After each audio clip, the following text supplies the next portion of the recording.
wife of the Space Shuttle Columbia. I've been into space in the Space Shuttle, but I've looked at this new Volkswagen and I'm really impressed. It's got lots of features that our Space Shuttle has, like form-fitting seats, sophisticated instrumentation, a toilet on the wall. Cut! John, the Volkswagen doesn't have a toilet on the wall. Oh, I thought... Oh, no. Someone clean out the glove compartment.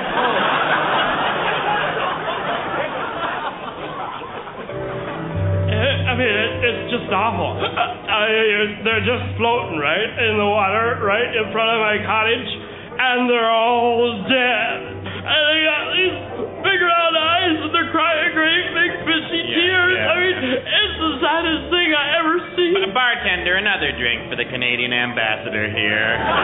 Congressman, you gotta do something. Can't you tell your president all the little sunfish in Canada are dying of acid rain? Certainly, sir. We are very concerned about this acid rain problem. Another drink, ambassador. Oh, great. Well, you didn't really want to test that cruise missile thing, did you? No. I mean, all those little prairie bunnies with their big sun eyes. Yeah. No, of course not, ambassador. No, we are not interested in testing the cruise missile. Oh, that's so nice. You're a heck of a guy, Good. Congressman. But I hate to be rude. I really do. But, I mean, you bought me drinks and Lolita here and everything. But you guys never did pay us for that space arm. Right, well, we're sorry about the space arm and the acid rain and cruise missile, but hey, maybe we can make it up to you somehow. Hey, why don't we let one of your Canadian boys come along on the space shuttle for a free ride? Oh, would that be nice? Is that swell? So you could do that? You really could? Yeah, he'll be the first Canadian in space. I mean, he'd have to study something. Oh, I know. Right, he'll study nausea.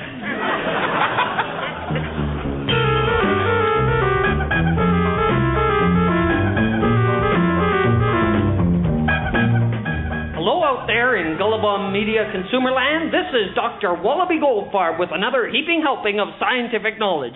Lately, there's been talk of sending a Canadian up in the space shuttle. Sounds feasible as long as Air Canada doesn't do the refueling. Are Canadians suited to space travel? Will we be able to fly through the wild blue yonder in a bulky spacesuit? Sure. Ever see a drunken Canadian on a snowmobile? A lot of other nationalities don't like space food, and they never get used to sucking synthetic protein from a plastic bag. But Canada has always been the home of McCain and Vachon. The most dangerous part of space travel is the launch. The accelerating rockets create incredible G-forces, and the human body weighs 5 or 6 times what's normal. Well, Canadians are ahead of the game. We already weigh 5 or 6 times what's normal. In space, the astronauts have no up or down, and there's barely enough sideways to go around. You can end up with your face in someone's armpit. Or worse. Or better. The only way of getting around is by thrusting and grabbing. Speaking of thrusting and grabbing, my assistant Anita says that we won't mind overcrowding in the space shuttle's cabin. That's one room that's used as a bathroom, the shower, the dining area, the kitchen, and for sleeping. In Canada, we call that a bachelor apartment. As for the space shuttle toilet, it won't bother us to use a wall-mounted toilet.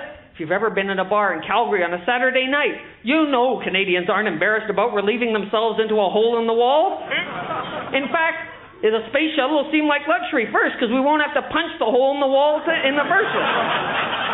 Yes, Canadians do have the right stuff for space, but the Americans don't really care. You see, the space shuttle has made space flight so routine that the only requirements the Americans ask is that the astronauts have a university degree, fairly good health, and a bit of drive and curiosity. And 6 Canadians qualified. Think about it.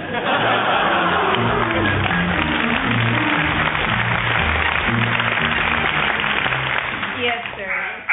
Yes, Mr. Ambassador, we will find the best Canadian astronaut candidate. Yes. I know, it's too bad about the little fishies. Goodbye, sir. Hi, Betty, what's the word? No, it's just the ambassador. He wanted someone to talk to.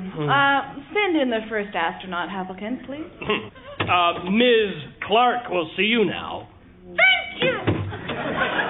Please have a seat, Mr. Humphrey, he replied. stating his own name in a commanding tone, which was dishwasher safe. I see. Do you have a resume? Yes, hello! He replied, smoothing his neatly coiffed goatee across his well-oiled forehead, as he offers her the statistics of his life. This is a sponge. I ate rubber for breakfast, he screams aloud, saying the third thing that came into his mind. Then covering his gaffe by spitting sawdust from his navel into his official Carl Brewer astronaut truss. Well, I must say right now that I don't know how on earth you are even allowed to apply. You are an idiot. I am part of a huge tuna, he thinks to himself, keeping mum on his head brain secret. Oh, manpower sent you. Wow! Oh, of course. I have your file in the garbage here. We'll be in touch. In a final flourish to impress the Nanette Fabre clone, he hurls himself through the window! Next. Name. Captain Gaston Lapointe, Canadian Armed Forces, Naval Services, HMS Bunwarmer. I see. Navy experience. Well, your resume is excellent. You're just the kind of man we're looking for. Great. Now, your assignment, if you're picked as the finalist, will be to study nausea. Oh, it don't matter to me. I've always dreamed of going into space ever since I was a little tad in Texas. Texas, Quebec, just outside of Trois-Rivières. Every Thursday night I would gather around the radio. I was very fat in those days. And I would listen to my hero, Todd Booster. Gather round the radio, Earthlings. Forget the present, it's no longer 1934. Join us 50 years into the future when people drive rockets instead of cars, robots do the housework, and people have miniature radios the size of a suitcase. The year 1984. Our hero, Todd Booster! Come in. Good morning, Mr. President. I got here as fast as I could. You looked worried on the Visophone. I'm glad you're here, Todd Booster. Our scientists have just discovered that a huge death ray capable of huge deaths is being built on the planet Mars, and it's aimed right at Earth. Wow! What'll they think of next? No, Todd. You've got to go to Mars and stop that death ray. Ah, but golly gosh, Mr. President, no one has ever blown up Earth before. I wouldn't want to stand in the way of progress. But the death ray is the work of your evil nemesis,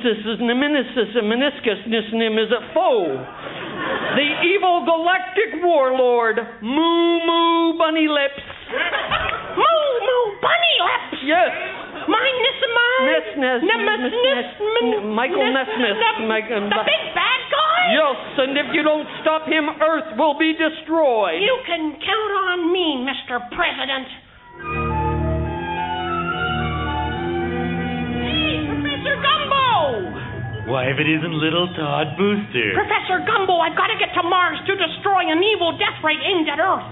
Do you know what this is, Todd? No, Professor. This is a beaker. Well, there's no time for my science lesson, Professor. I've got to get to Mars before Moo Bunnylips vaporizes the Earth. And do you know what this is, Todd? No, Professor. It's the same beaker. My goodness, lad, your mind must be 1,000,000 miles away.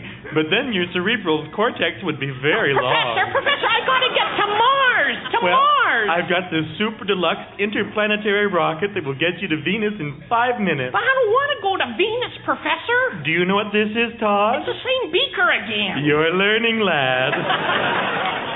Now, what's this? The beaker. Look, Professor, how do I go up in this rocket? Oh, you don't go up in it, you go up on it. Hold my beaker for a second. Ooh, that's not your beaker. Then what's this? Oh, that's your beaker. Good. Now, you sit on top of the spaceship on the saddle, you grab the reins, and you put a dime in this little slot. Professor, this is just one of those grocery store pony rides that rocks back and forth. Good luck, Todd.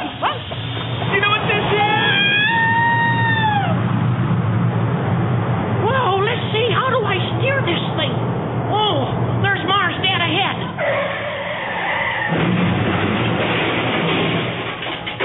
Made it. Todd Booster! Moo Bunnylips. I'm here to stop your death ray. You can't stop me. The death ray is going to blow up the Earth in 1 minute. It's hidden somewhere on this planet and you'll never find it. Ah!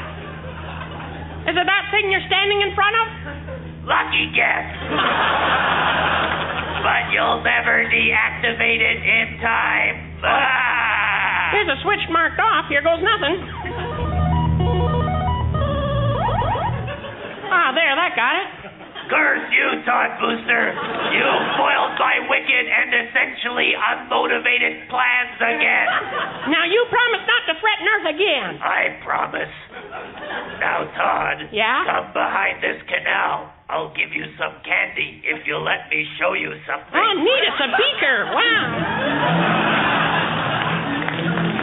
And so ends another Todd Booster adventure. Now, kids, get out your Todd Booster decoder rings for a secret message. Optre esse, ouye, itale, akshmaze.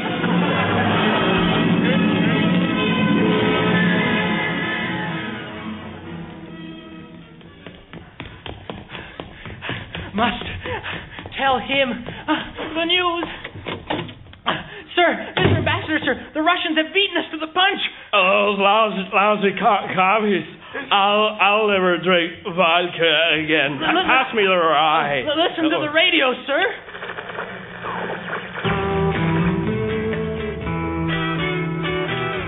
This is Radio Moscow. The Soviet space program took another great leap forward this morning. Vostok 7 launched at 8 o'clock, wobbled skyward with only half its rockets working, dove to treetop level and crashed and blew into a million tiny pieces. Exactly as it was scheduled to do. This successful flight means that the Soviet space program will now move forward as we prepare to be the first nation on Earth to launch a Canadian into space. The Russians are going to launch a Canadian before we do. What can we do, sir? We need a drink. Oh, that's so sad. The fishies are going to be We need to speed up our training.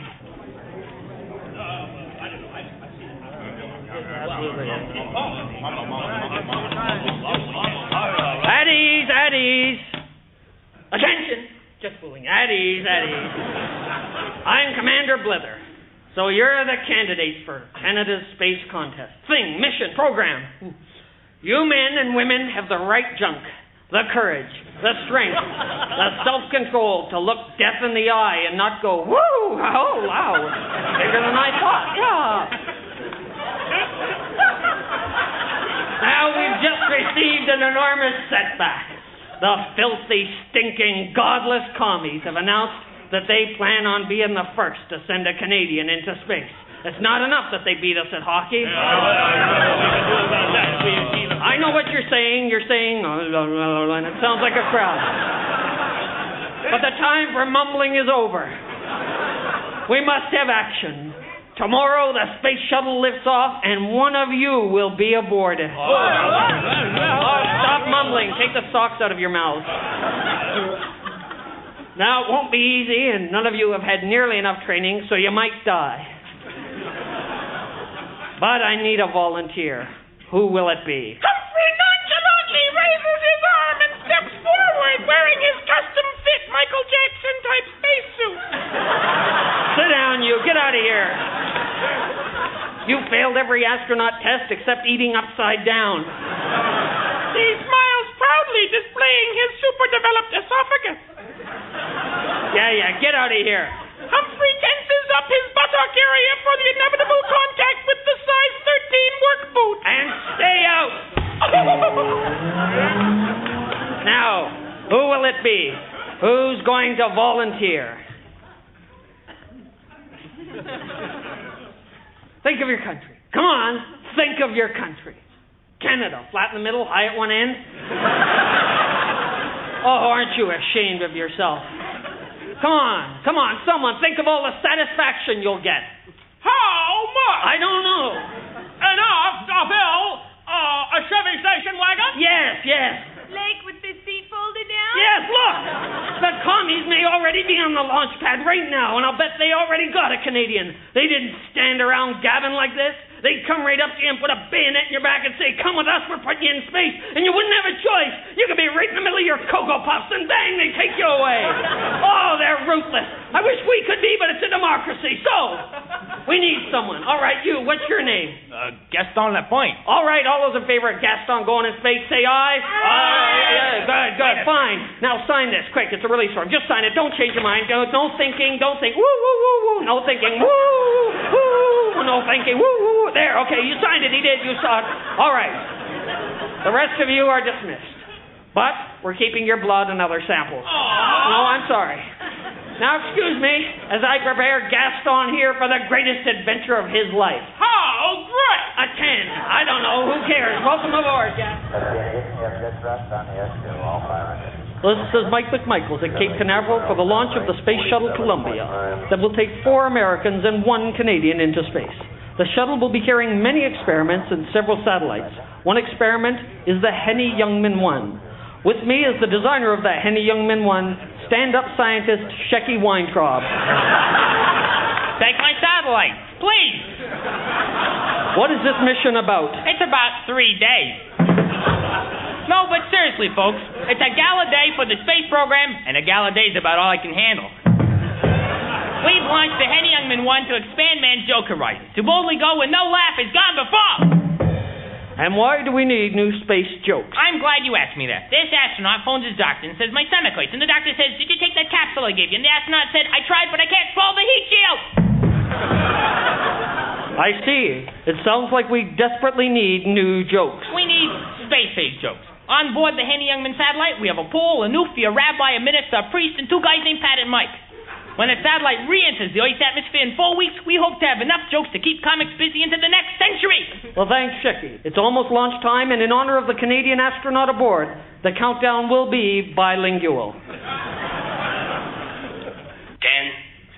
8, 7, 6, 5, 4, l'ignition, s'il vous plaît. 2, nous avons ignition. 1. Liftoff. We have liftoff. Voila, she's rising. Ascendez up dans le blue yonder sauvage. Wow, tabernacle, look at that sucker go.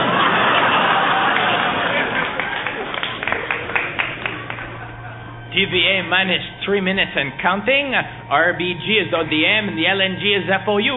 Ready, Gaston, to deploy cup. Release cup. All right, triple Yahtzee. I'll get that. No, please, let me get it there. After all, I'm an astronaut too, you know. Yeah, okay. Hello, Space Shuttle Columbia. This is Houston. Do you copy? We copy there, Houston. Gaston, is that you? Oui. We received a telegram of congratulations from your ambassador. It read, I'm so happy, little bunny smile, fishy's eyes aren't sad, I think I'll have another drink, stop. Thank you, Houston. Anything else, over? Negative, Gaston. You're looking good, over and out. I'm what? Over? You're looking good. Why, thank you. I haven't shaved for 2 days, but nice of you to say so. No, Gaston, I meant your ship was looking good. Oh, I see. I feel kind of silly now. Don't worry, Gaston. It's an easy mistake to make. Yeah, sure. Come on back to the I game. guess I was some kind of stupid oop to think that you could find me attractive. No, Gaston. You are looking... you're looking fine. Oh, you don't mean that?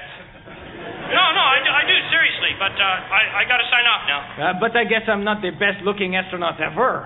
Come on, Gaston. We got a game going over Come here. on, hurry up, Gaston. I guess you think John Glenn is better looking with his receding hairline. What? Or Deke Slayton with those ears. Well, gee, Gaston, it's really not my place to say. I knew it. You just hate me. Okay, Gaston, you're the best-looking astronaut ever. Hey, Houston, what about me? Well, you're a great-looking guy too, Jack. But not as good-looking as me, right, Houston? Well, it's really hard to judge, okay? It's a tie. You're both the best. You're both the best looking. Wait 1 second, Houston. Yesterday you said I was the best looking astronaut? You were, really. Yeah, well, what? Did I get ugly all of a sudden? Yeah, what's with this Gaston thing? Well, I mean, you see, he's the new guy and everything, and I just thought... thanks a lot. That really hurts. Oh, nice going, Houston. After you told me I was the best looking, you built up my dreams. Then you shatter him callously. No, I didn't mean to hurt anyone. Especially when you know that I'm the best looking. Excuse me, I am. Oh, no, I already know that I'm better looking than you two. Bow wow. Now, everyone, please. Everyone, please. Let's remember this is a space mission, not a beauty contest. That's it. Come on, gang. Let's have our beauty contest. Oh, great. Houston, you can be the judge. I don't know. I don't know about first we have the spacesuit competition. No, we can't. We all look the same in our spacesuits. That's true. Okay, then we have the talent portion. Pay attention, Houston. Roger, Gaston. Okay, I've got the best talent. I can tap dance. Watch. Damn this weightlessness. Wait, I can do magic. Oh, shoot, the cards are floating away. I can sing a little.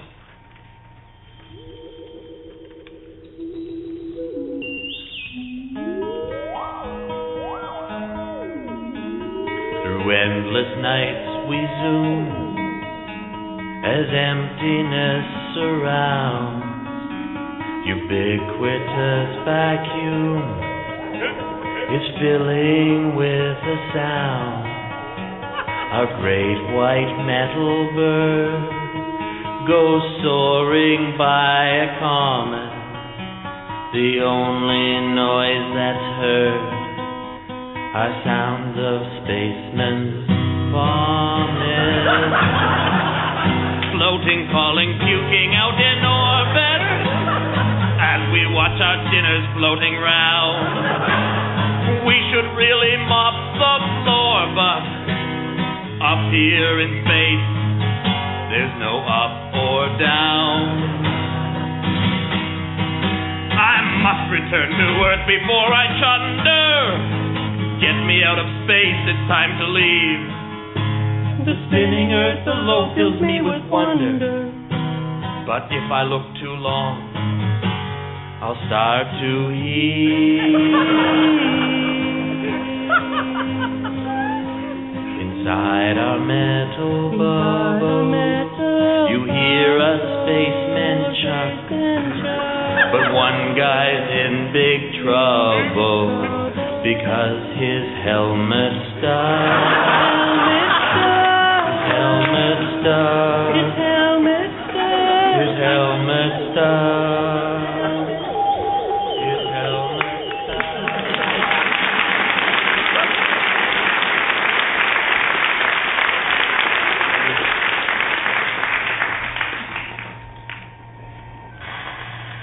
Columbia, this is Houston. I'm afraid we've got a bit of bad news. It looks like the Soviets have beaten us. Gaston, you're not the first Canadian in space. Tabernacle, after all that! We've intercepted a radio signal from their Vostok 17. We're patching through to you now. Hey, how did they get a Canadian to go up anyway? Smile gleefully to self as Russian spacebound and be a sponge. So long, Rocky!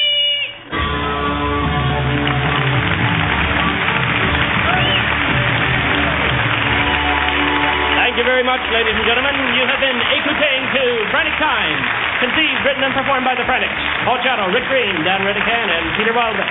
Special guest was Meg Ruffman. On sound effects, Kathy Perry. Technical production was Brian Dawes, Mike Furness, and Frank Sinestrori. Production assistant was Deborah Coffin. Frantic Times was taped in the beautiful Blue Orchid Room by the ever-so-lovely David Milligan in the big blue truck.